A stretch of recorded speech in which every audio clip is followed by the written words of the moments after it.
Welcome back. It's been about 16 hours, so it is the next day. We started the starter at 8 p.m. last night. It is now almost 1, so we're a little bit past the 16-hour mark of starting our starter. It looks really good so far, and when I checked it this morning, it had a dark liquid layer on top. And normally when it has a dark layer on top, that means that it really needs to be fed. At this point, I knew it was far too soon, so I just kind of let it keep doing its thing.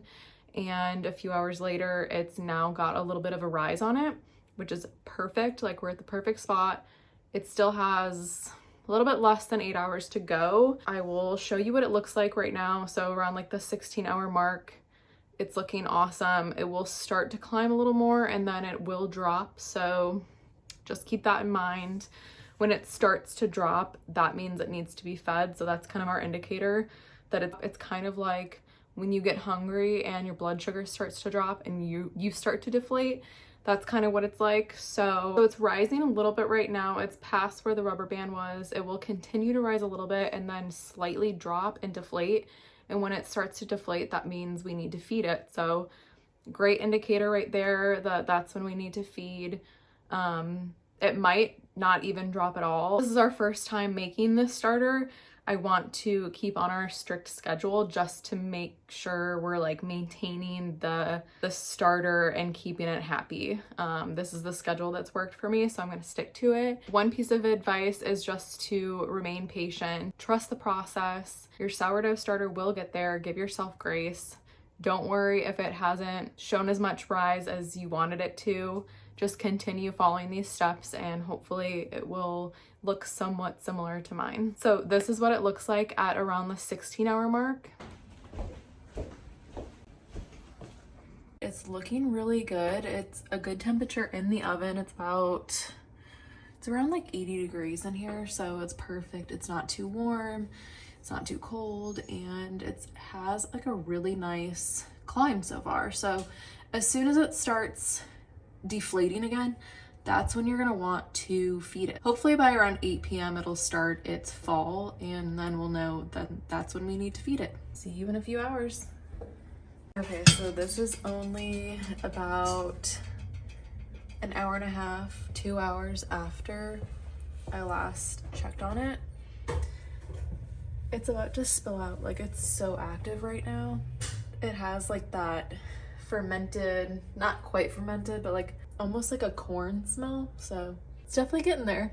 Starter update. It's not even 3 p.m. Still 5 hours to go before I'm feeding it, but this is just a good reason. Good quality flour is so important. This is just whole wheat flour, but it's local, it's organic. It has all the good things in it that's gonna make this starter come to life. Okay, so it hasn't quite been 24 hours. It's about 7 p.m.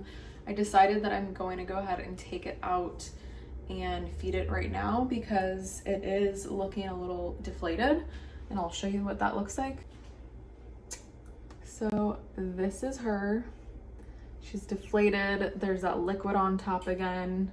She's looking gnarly. So it definitely has that smell, earthy.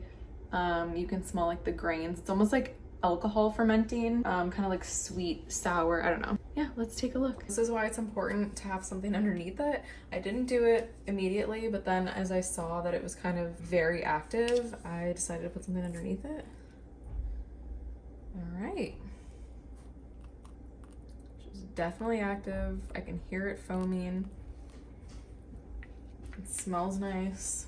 Okay, so I'm gonna give it a nice stir just to kind of see all that liquid underneath that.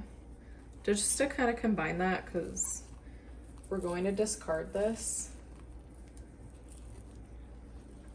It's already looking promising.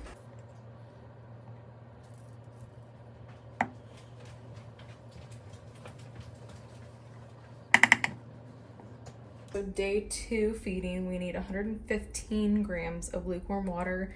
I have the pot on here with it zeroed out, and I'm gonna go ahead and weigh 115 grams. I'm gonna bring this up to about 85 degrees on the stove. So I have a clean wok jar. One way to do this is to I'm gonna zero this out. Just add 70 grams of your starter to that, or you can take this and discard everything but 70 grams. So you know that your jar is X amount of weight. This is 313 grams. So that plus 70 is 383 grams, and that's how much this should weigh once I discard everything. But I feel like it would just be easier to explain this way. So after giving it like a little mix, I'm gonna weigh out 70 grams of my starter. All right, that's perfect.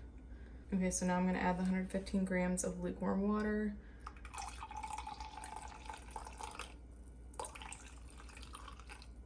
Perfect. I'm gonna give this little mix first. So right now we have 115 grams of lukewarm water and 70 grams of your mature starter in here.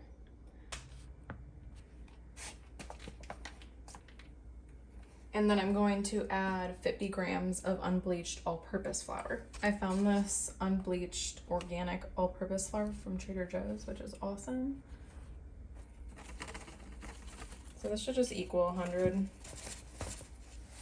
And we're gonna give this a good mix. Again, you don't wanna create any gluten forming. You just wanna combine this like you would a pancake batter, just until all of the lumps of flour are dissolved. And this should be a tiny bit thicker than the last one. Same thing as last time, just kind of clean up those sides because this is gonna do the same thing. It's gonna rise and fall and you wanna be able to see that distinct line. So you can see it's a little bit of a thicker mixture this time. That's perfect. If you have your discard still, there's tons of recipes, although this isn't super mature yet, but you can use this to make certain things like crackers or sourdough pancakes. Also composted, I believe. And I know some people feed it to like their chicken. Okay, so I'm gonna put a lid on it again. And then same thing with the rubber band around there. So you know exactly the rise and fall of your starter. All right, so this is my starter, day 2. We're gonna put her back in a warm spot.